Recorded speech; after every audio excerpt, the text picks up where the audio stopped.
Ooh, pick rundown from last week. Yeah, let's take a look.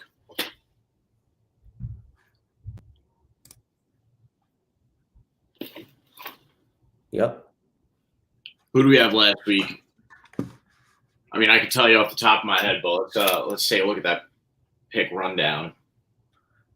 Oh, sorry. My bad. I was watching it myself. No one else was watching along with me. All right, here we go. The very first fight, I'm going with Miranda Maverick over Andrea Lee. That's a win. I'm going with Rinya Nakamura over Carlos Vera. 2-0. And then when we move up to the main card, I have Roman Kopylov over Anthony Hernandez. 2-1. That was a good fight. Merab Dvalishvili over Henry Cejudo. I hope I said that right. Merab did make that video about saying his name. I got Jeff Neal over Ian Gary. Unpopular pick, potential upset. Robert Whitaker over Paulo Costa. And in the main event, I got Ilya Topuria over Volkanovski. Another unpopular pick. 5-2 on the card, man. Not bad. Yeah, good comeback week. Yeah, especially calling that Ilya Topuria. I mean, you were basically solemn all week and going into it expecting. I almost want to blame you for putting bad juju on Volk because you were so like, oh, it's gonna happen. It's gonna happen. It's Rocky 3, man. It's gonna happen. I mean, good call, but damn, it's so sad to see. Very sad. Pick. And I just want to be clear, I am a Volkanovski. Miranda Maverick over Andrea Lee. I think Ilya's gonna get. I have Val Woodburn and Oban Elliott going to decision. I have Rinya Nakamura over Carlos Vera by submission. Got the win by decision. I think I'm gonna stay away from that fight because it could be either way. I just found it very interesting. It's Marcos Rogerio de Lima and Justin Tafa. Junior Tafa now. I have Roman Kopylov over Anthony Hernandez.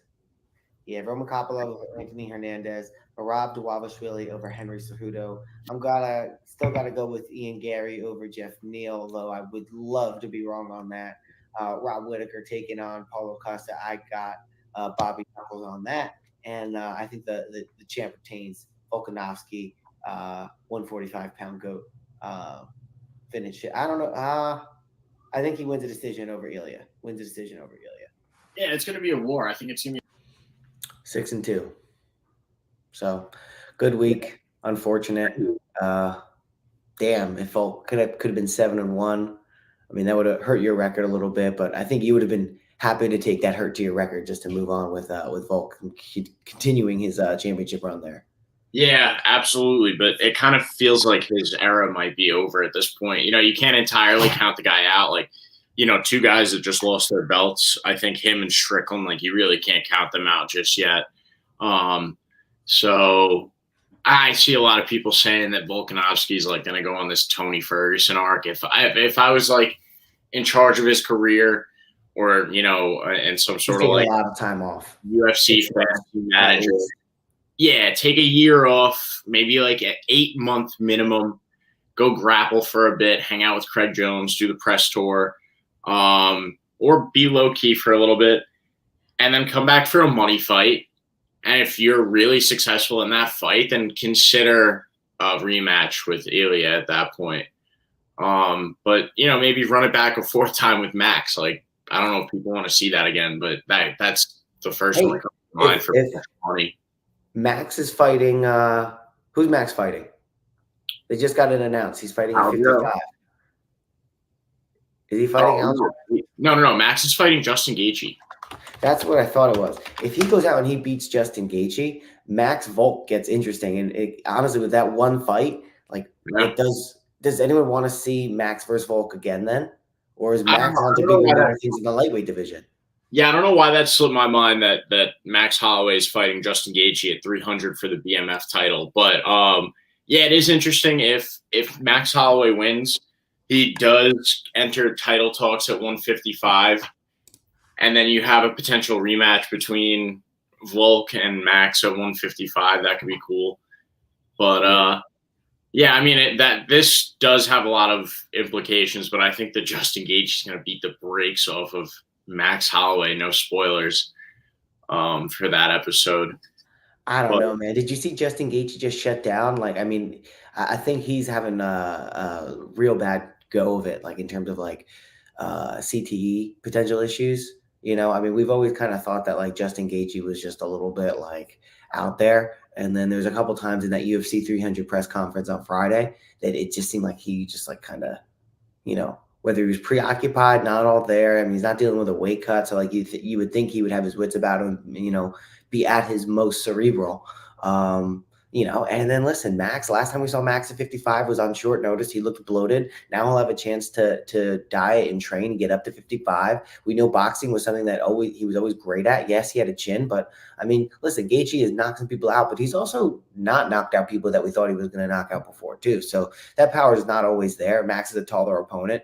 I'll be really interested to see what's going to happen there. I'm not writing Matt Crosby off if he goes out there and you know it's 5 rounds for the BMF title. He goes out there and Justin Gaethje had his most dangerous in the first 2. You know, I think after time, Max Holloway can settle into that boxing, get a read on Justin Gaethje. He's at a very physical weight. You know, he doesn't have a lot of damage to him because he doesn't spar. You know, hey, maybe there's a world where Max Crosby takes 3 out of 5 rounds from Justin Gaethje. Now he's in the title contention there. You know, Volk is looking for a comeback fight, you know, in quotes there. He takes 3, 4, and 5 months off, comes back, fights Max Holloway up at 155 to regain a little bit of relevancy. You know, and that's a fight that everybody would probably want to see that. Or maybe Max would be on to bigger and better things, and he's looking at, you know, Islam, and he's looking at 55 as, you know, a place for him to get a belt next. Who knows? He hasn't had a belt in a long time, but I think there's interesting things. What I'm more concerned about is what is Volk going to do from this point? He's 36 years old. You want him to take now a year off. So he's coming back at 37 years old to fight at 45. That's really hard. So does he take a little bit less time off and go right back, you know, verging on 37 to go fight Ilya again? And how much is that going to do for his day? It's just a rough spot for Volk to be in right now with his age and wanting to take a lot of time off following 2 knockouts. Maybe he does move up to lightweight, and maybe he has a little bit better of a chin there after some time off. And again, maybe that Max pairing lines up. So I don't know, but it's going to certainly be interesting. But yeah, I'm excited to see what the future has in store for the 145 division now that there's so many new you know, up top. You want to jump into this week's card? We got UFC Noche. Are they calling it UFC Fight Noche? No, I think that was the first one. I think Noche, or maybe this is Noche. This is Brandon Moreno versus Royval 2, taking place in Mexico City. It's one of the regional fight cards that they do. Like they have the UK fight cards, you know, the Asian ones, the Brazil. So now they're doing Mexico again. But didn't they already did Mexico, but they did it in Vegas and called that UFC Noche. Right. Yeah. Right. And I think they said they want to do another one like that later this year at the that was going to be at the Sphere, right? Yeah. But this one's in to see what they do with the Sphere. But yeah, I'm intrigued by that too, because like, you know, the Sphere, I've seen the videos of the U2 concert, and I don't know what the allure of doing, you know, putting an octagon in the Sphere is and rearranging the seating, but you know, whatever, we'll see. Yeah, we have that up on the screen now. I don't have any prelim picks for you, but I know you do, Tom. I know you got a couple for us. So I got 2 actually. So real quick, we'll roll in.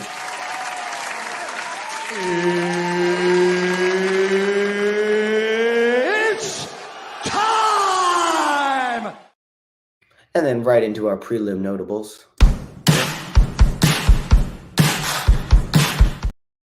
I guess we could have took a second to tell everyone watching. You can go ahead and like, comment, subscribe. We appreciate it. Go ahead and smash the like button.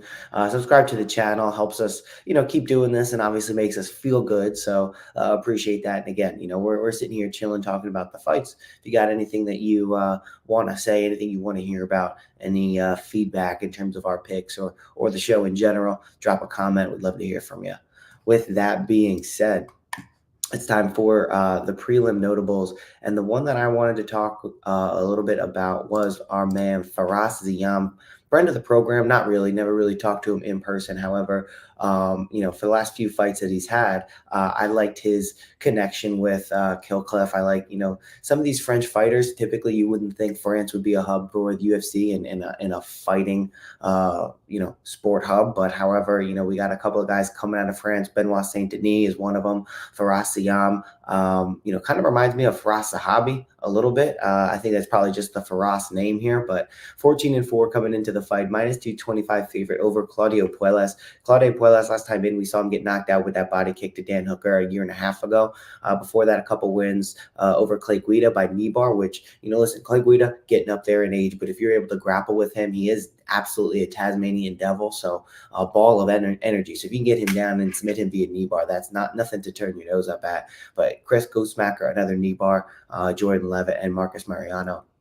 Faraz Siam is a guy who has very accomplished striking and is really good submission defense. You look at some of his fights against Jai Herbert and Michael Figlak. Both guys were really impressive at the points that he fought them, and he was able to fight them tooth and nail to a decision. Jai Herbert's a guy that we thought was at the top of the division until he got knocked out by Ilya Topuria. But now he's a champion, so you can't knock him for that. So I'm going with Faraz Siam here. I think he's just a little bit crisper. He's the bigger guy in the fight. Coming in, he's going to have a 3-inch reach advantage, 6'1". I think when it comes to grappling, he's not going to fall for the knee bar of Claudio Puelles. And I think that's kind of the same thing that we saw him against Dan Hooker a year and a half ago. Claudio Puelles went out there and just tried to knee bar, like aggressively look for it against Dan Hooker. And Dan Hooker was able to just avoid it and then eventually knock him out. So interesting that Claudio Puelles is getting another shot here. I think he got a stern talking to from the UFC, and he was out for a year and 3 months. I wonder if any of that was a punishment, undisclosed. But for that reason, I like Faraz Siam to stay away from any knee bar submission style of offense from Claudio Puelles. And I think in a straight battle of striking, Faraz Siam is going to take it. Looking down at the predictions, 64% are on Siam by decision. That's where I would put my money. So Faraz Siam by decision. Yeah, I like that pick quite a bit. I like it a lot. Like you said about Claudio Puelles, everything hit the nail on the head. And a striking battle for Siam wins. So I like the pick. And then the other one that I want to talk about on the prelims is any fight involving Daniel Lacerda, especially if it's a rematch. We don't often see Daniel Lacerda get rematches, mostly because then you can see it right there on the screen. It's just loss after loss after loss after loss after loss for Daniel Lacerda. Honestly, it's really impressive that he's able to stay in the UFC for this long without wins. His most recent fight was against Edgar Chairez, and it ended in a no contest because Edgar Chairez had Daniel Lacerda, I believe, in a standing guillotine, and Chris Tognoni thought he was out, and I guess he was not. Either way, Edgar Chairez was winning that fight and on his way to winning that fight, but got ended up ruled a no contest. That was at UFC Noche 5 months ago in Vegas, even though it was for Mexican Independence Day. So really poured water in the wet blanket on that celebration for Edgar Chairez and postponed, just got himself another fight inside the UFC for Daniel Lacerda. So with that being said, I think this one's a no-brainer because we kind of saw it before. Edgar Chairez, I expect to go out there and get the victory. I think, he's going to go in there and look for a submission. And I don't think Lacerda is going to be able to stop it. He wasn't able to stop it last time. Christian Yogi, freak accident. So I think Edgar Chairez is going to go in there and get the submission in the first or second round. I think he's going to be hyped up. The fact that this is in Mexico City now, he's going to get a chance to do what he already kind of did in front of people. And I just don't think Daniel Lacerda presents much of a challenge to almost anyone in the UFC at 125 pounds at this point. And being that that's the lightest weight class in the UFC, I don't think Daniel Lacerda presents a challenge to anyone in the UFC, many of the female fighters included. Couldn't agree more with your assessment of Daniel Lacerda. Great pick. So you want to kick it on up to the main card now? Yeah, moving on to the main card.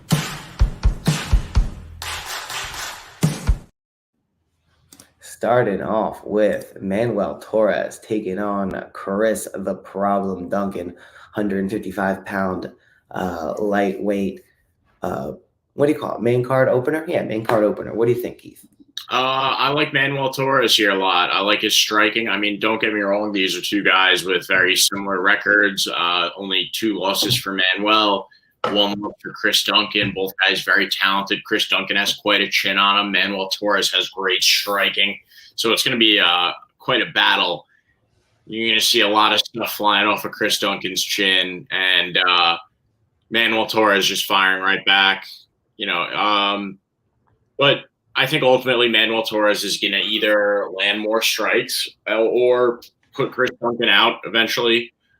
Chris Duncan's a hard man to put out, so I think it'll probably end up being a 3-round.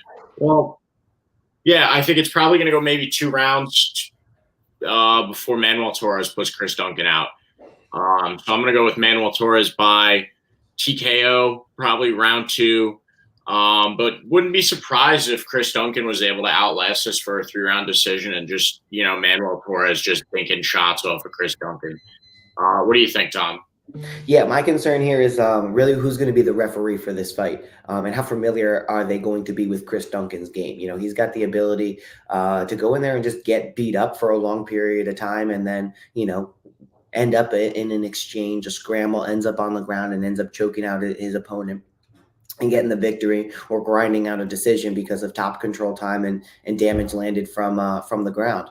So it really depends on, is the referee going to allow Manuel Torres, or should I say allow Chris Duncan time to recover and get back into the fight? Or are they going to, call it early, premature stoppage? And I think sometimes, like, with Vaishev Borshov, his 1 knockout on the Contender Series, if I remember that correctly, he wasn't out cold. It was like, where the referee had pulled Vaishev off of him. And obviously Vaishev has not gone on to do fantastic things in the UFC that we thought that he may. So I think with that being said, it really just depends on how Chris Duncan is going to be able to, how his chin's going to hold up, and honestly what the optics are going to be when Manuel Torres inevitably does land on him. I really could go either way. I think my brain wants me to side a little bit with Manuel Torres. It's going to be in Mexico City. It's probably going to be a referee in a crowd that's friendly to Manuel Torres, especially if he gets on top, he lands a big punch. Everyone's going to be invested in it. There's going to be a lot of energy there. Maybe the referee may have, some sort of extra extra desire to give the crowd what they want, extra pressure to end the fight when Chris Duncan is maybe still fighting. But, another side of me, my heart side, wants to go, yeah, Chris Duncan is just going to be able to go out there and do what he does and withstand those punches and barrages when he's losing those striking exchanges. And eventually he's going to find his way into a grappling exchange where he's going to get the better of Manuel Torres and he's going to grind out a decision victory. I really don't know what's going to happen here. I think this one is a coin flip. As you can see by the odds, -115 for Manuel Torres, -105 for Chris Duncan.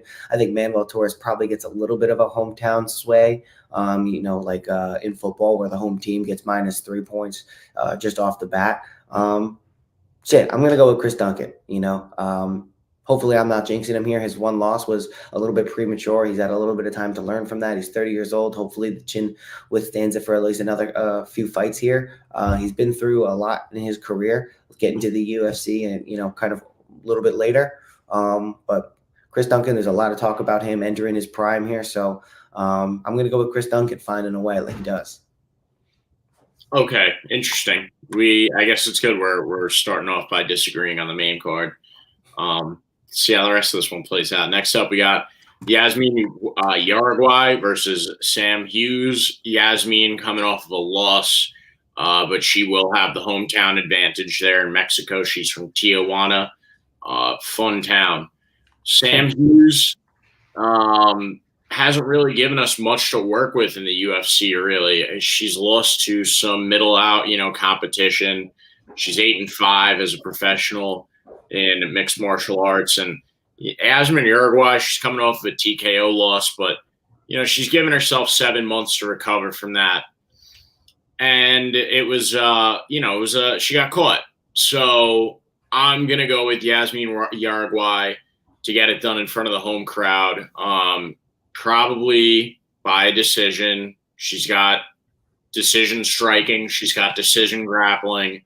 Overall, I think she's just going to get it done. She's going to put on a, like an overall MMA show where she gets to show off in all facets of the game.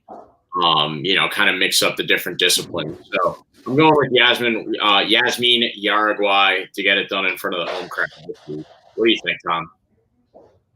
Yeah, I agree with you. I'm not that high on Sam Hughes. And I think Yazmin Jauregui, despite her last fight being knocked out by Denise Gomez, before that looked really, really good.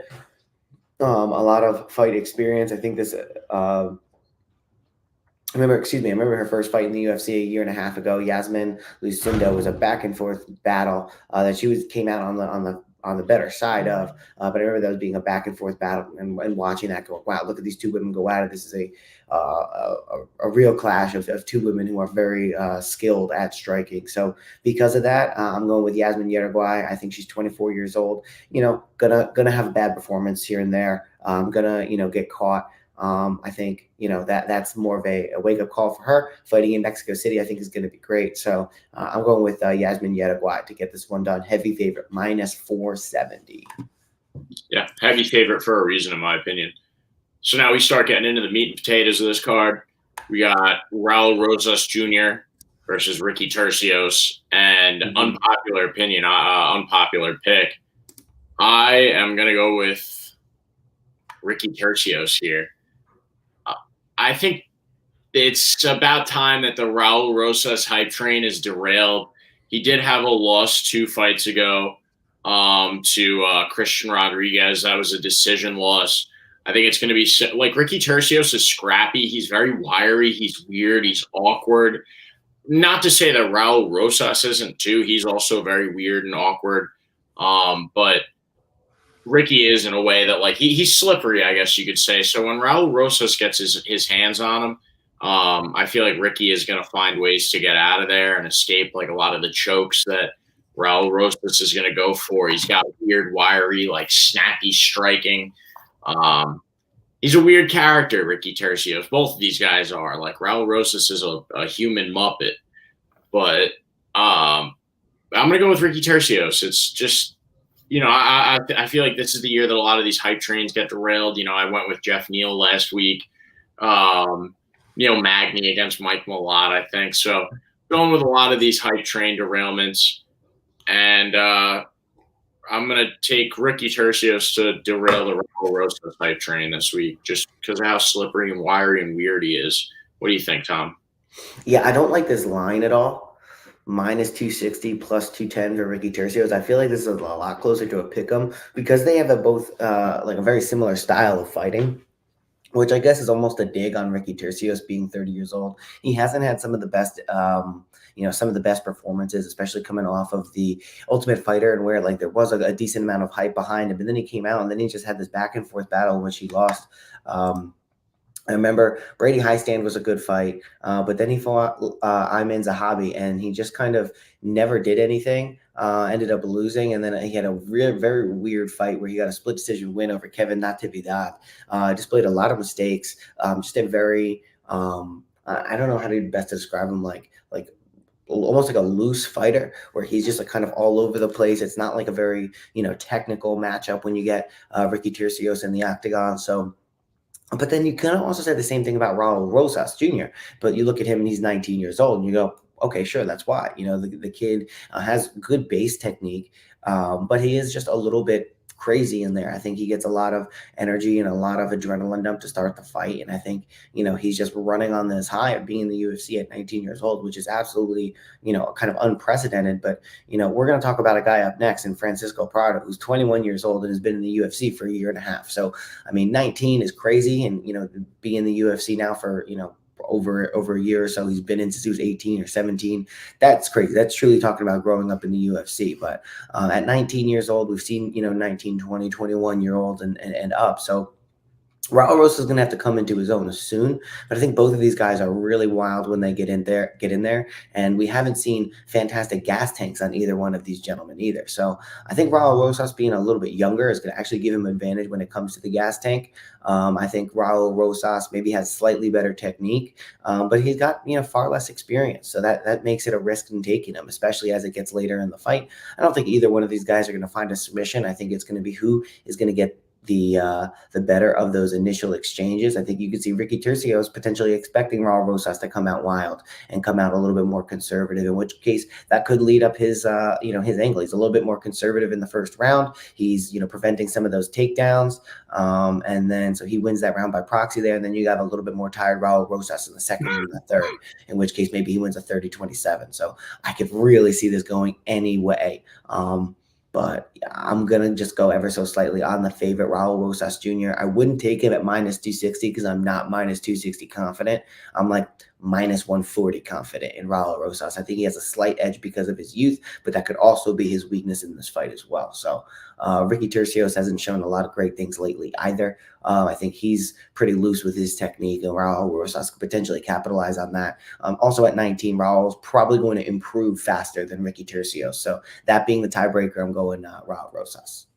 Fair enough. It does feel like a trap line, though.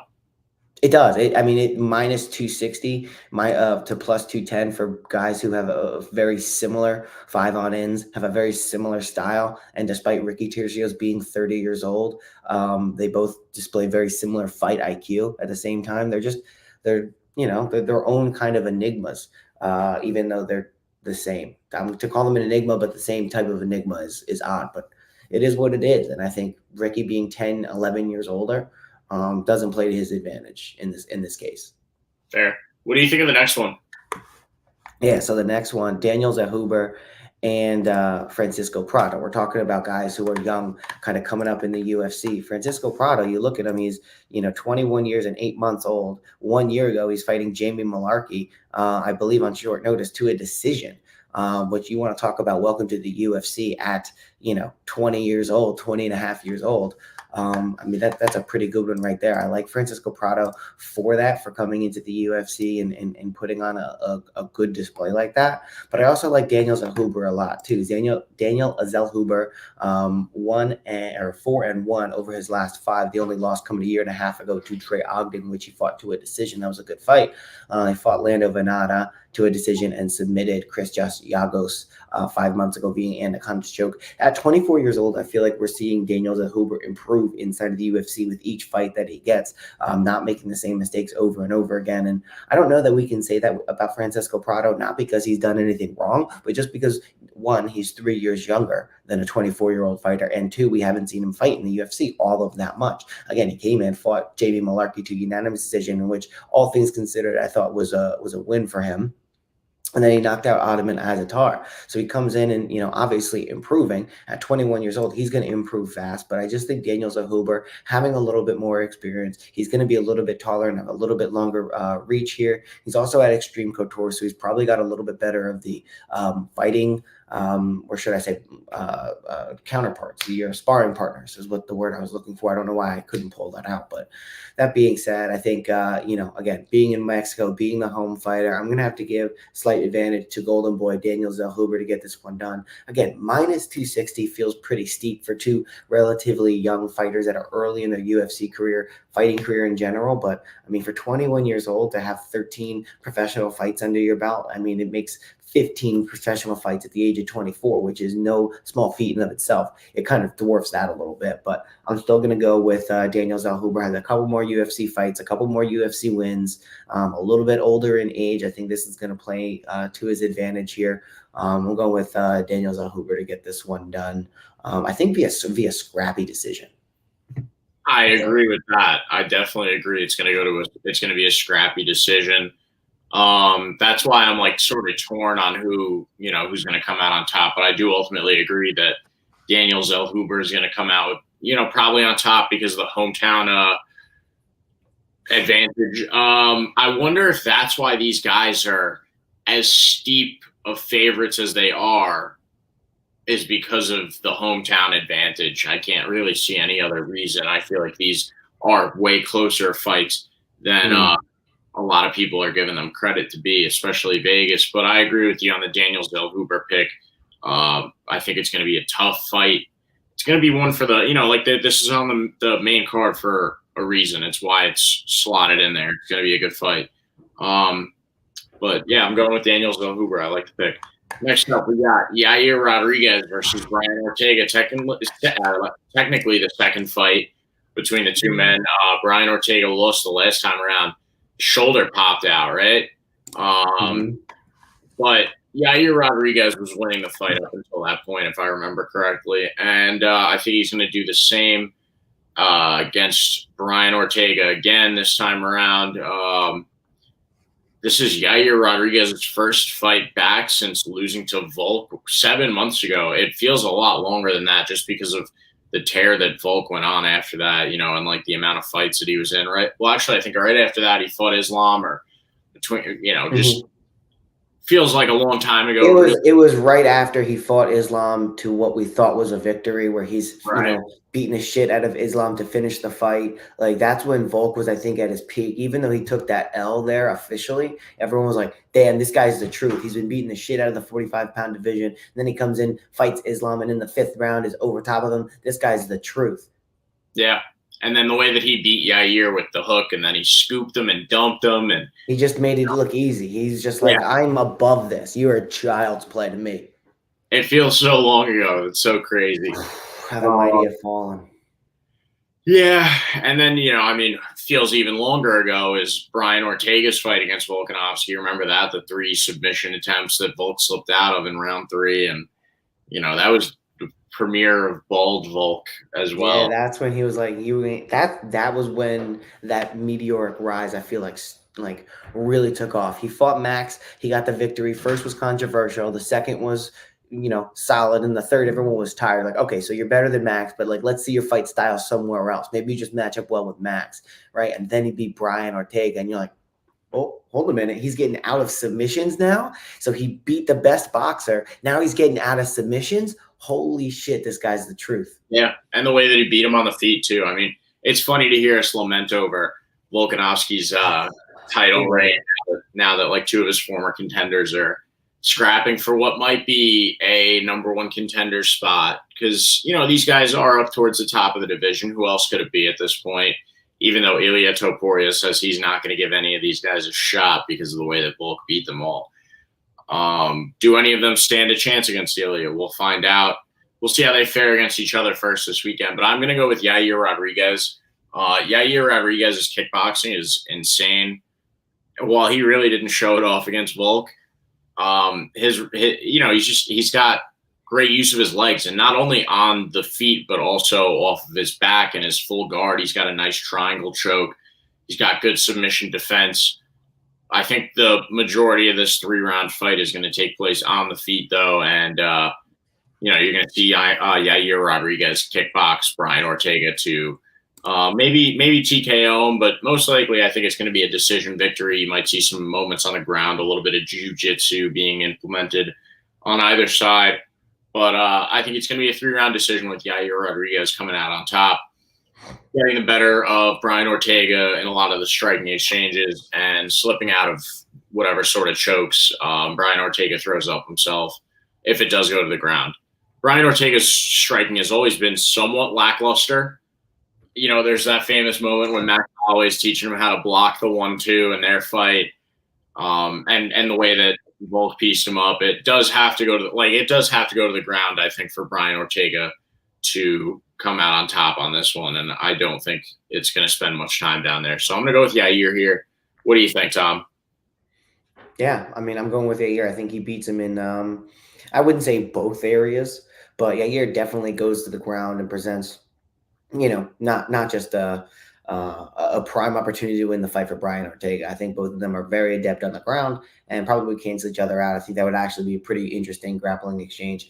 Yair Rodriguez would totally just piece the shit out of Brian Ortega if it comes to just a purely striking battle. Like you said, been lackluster. Max Holloway was able to do it. Now, Max Holloway obviously was able to piece up Yair Rodriguez, but I think you're just talking about different levels of striking. It's clear that Yair Rodriguez is going to be the better striker, and when it comes to grappling, maybe Brian Ortega has it slightly, but I just think Yair is well versed on the ground, far enough to not find himself being submitted by Brian Ortega.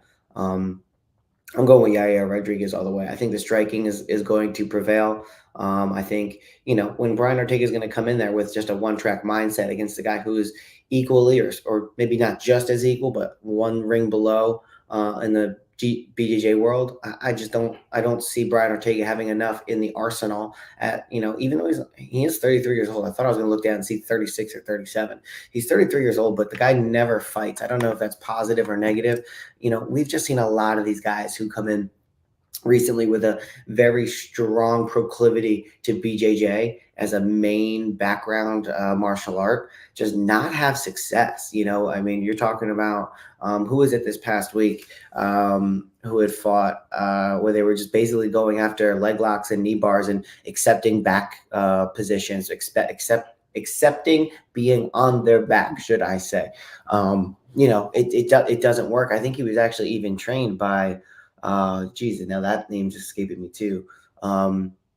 Ryan Hall, trained by Ryan Hall, just fought this past weekend. Had a very similar fighting style. And again, Joe Rogan is going on and on and on about, oh, he's dangerous, he's dangerous, he's dangerous. Yeah, but we're not seeing it. We're not seeing that strategy, though. These guys are potentially getting into tricky positions. They're always getting out of them, and I get it. They're this close to getting their knee snapped, but they're not getting it snapped, and those guys are ending up losing. So I think, for martial arts right now, for where it is and for how trained people are in jiu-jitsu, I just don't know that is showing to be a very useful martial art, because you're getting people close, you're getting people in situations, but they're turning around, they're punching you in the face, they're getting out of it, they're getting top control, and then eventually the same thing happens, you get punched again, and then you don't have anything on the feet to contend with. So I'm going with Yair Rodriguez, and I guess I'm looking to get a little bit more out of these BJJ guys, because we're not seeing them win. You have obviously Ryan Hall with the showing that he had, and you talk about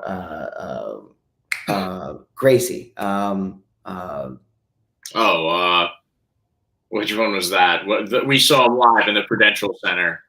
Who fought Charles Jourdain last. Chrome. You have Chrome Gracie going out there and putting on performances, like that. I think, Brian Ortega is not. Was that? Butt scooters. Yeah, I mean, listen, who were we just talking about that did that? Was it we were just talking about him, Claudio Puelles, saying similar thing. Yeah. So I think we said about all we need to say about that. I'm going with Yair Rodriguez. Moving on to the main event of this Fight Night, Mexico City card. Brandon Moreno taking on Brandon Royval. Battle of the Brandons. I know who I got winning. Who do you got? I'm going to go with Brandon Moreno. And it's interesting because both of these guys are coming off of a loss to the same man, Alejandro Pantoja. It's kind of feeling like it might be Pantoja's era running the flyweight division. But Brandon Moreno didn't show us all that he had against Alejandro Pantoja the last time around. It was a tough fight. I just think that he was so used to fighting Davis and Figueiredo up until that point. We did call for a loss. I believe we both called for a loss for Brandon Moreno against Alejandro Pantoja the last time they fought, just because, when you throw in a new opponent after it was like 3 years of fighting the same guy, it's going to be a little bit difficult to transition to somebody new, especially somebody that's so dynamically different from Davis and Figueiredo in Alejandro Pantoja. Such a different fight style, tenacity, speed, the way that he throws different combos. And, he also had a war against Brandon Royval too. But I think when it comes to the technical prowess, better striking, I think Brandon Moreno has it. He's the better wrestler. He's better on the ground. Brandon Royval isn't really that great on the ground. He's defensively pretty good, but when it comes to a guy that can be an offensive wrestler like Brandon Moreno, in this situation, if he's the aggressor, I think that we see Brandon Moreno on top a lot more often in this fight. It's a 5-round battle. There's going to be a lot of blood. I just think Brandon Moreno is more durable as well. Doesn't wear as much damage on his face as Brandon Royval does sometimes. But Brandon Royval could surprise people. It's a lot closer of a fight than the lines would indicate. But I'm going with Brandon Moreno. What do you think, Tom? Yeah, I agree with everything you said, except for the 1 point where you said it's a lot closer than the lines would say. I think this one is actually where I would put the line. I believe in Brandon Moreno. I think he's got a good level of technique that he stays within himself. I think he's a traditional fighter from some aspects. I just like his overall well-roundedness. I think he's got very solid striking to go in there and contend with Davis and Figueiredo. He's got good grappling and submission ability and skills. Also good grappling defense that we've seen him execute a couple of times. Ability to go in there and get the takedown, defend the takedown. I think Brandon Moreno is just very well versed at every area of martial arts and of what he's going to be called to use in the UFC. Brandon Royval is a little bit slippery, or a little bit more kind of like a butt scooter a little bit. He's wild. He's going to go for submissions. He's BJJ first, but he also has a really good kicking game to boot. Brandon Royval, I look at as a very, very strong fighter, but I also look at him as a fighter with some openings and a fighter who can find himself in bad positions that he then has to scramble out of. Whereas Brandon Moreno, I think, is a lot more tactical, a lot more cerebral, and has a better fight IQ. He's not going to put himself in those bad situations. You look at their fights, both against Alexander Pantoja, who I would also describe as kind of a slipperier guy who's going to, spend some of the fight off of his back, and he's happy to do that. He's going to throw up submissions. He's going to hit you with elbows. He's going to throw things from awkward angles. He's a challenging guy to fight because he's dynamic and he's not very traditional in where he throws things from. I think that's a really interesting matchup, Pantoja versus Royval. And in the battle of those two, Royval lost a unanimous decision. Brandon Moreno, taking on a slippery guy like Pantoja, lost a split decision, in which case it was very, very close. And at times, like you said, it was going to be challenging for him to transition from fighting Davis and Figueiredo 3 times with who was it in the middle, with a Kai Kara France in the middle, who's going to be grappling heavy and come at you kind of like Volk. He's going to defend a takedown if you shoot a takedown, but he's mostly just going to come at you straight punches.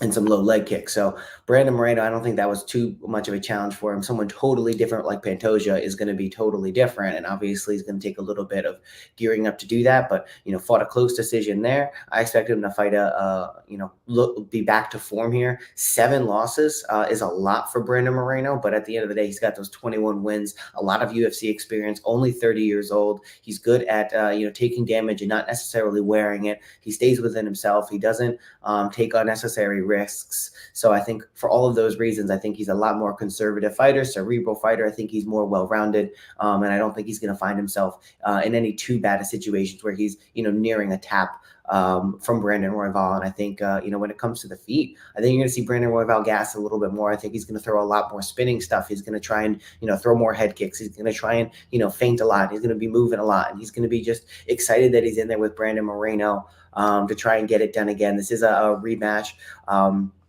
There isn't a belt on the line here, but I know Royval thinks if he beats Moreno, he's immediately getting that next title shot. So, and I think Moreno's going to go out there. I think he's going to get it done. I think he's going to win the majority of the rounds. I could see him winning all 5 or, at least 4. So I think Brandon Moreno by decision, 4 rounds to 1 is my bet here. I like that. Yeah, I think you might be right. There is definitely title shot implications in this fight. So I agree with you in that aspect. All right, you want to do a little pick rundown, wrap this thing up? Yes, sir.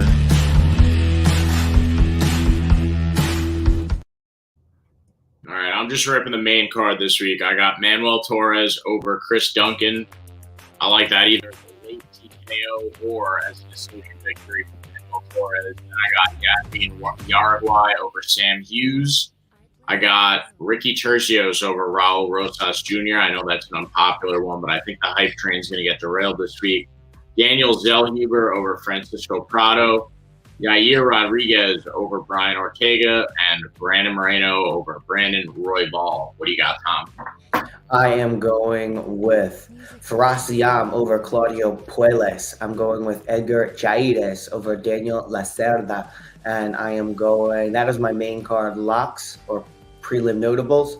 And as far as the main card goes, I am going with Chris Duncan to get the victory over Manuel Torres ever so slightly. That one's super duper close for me.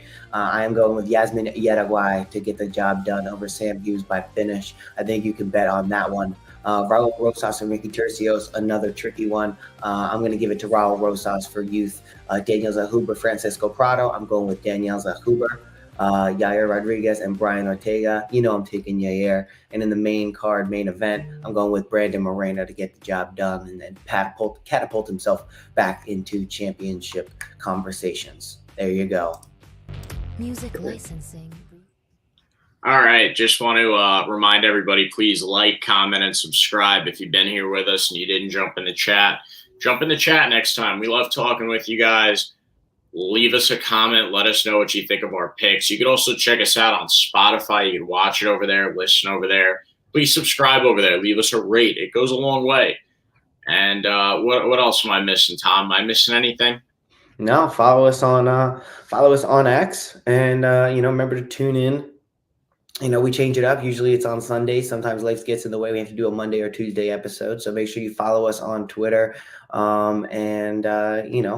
Make sure you like, comment, and subscribe. Subscribe is the best place to know where the show's coming out and watch it after the fact. So appreciate everybody following along on this Tuesday morning. Hope you enjoy the fights, and see you later. Bye.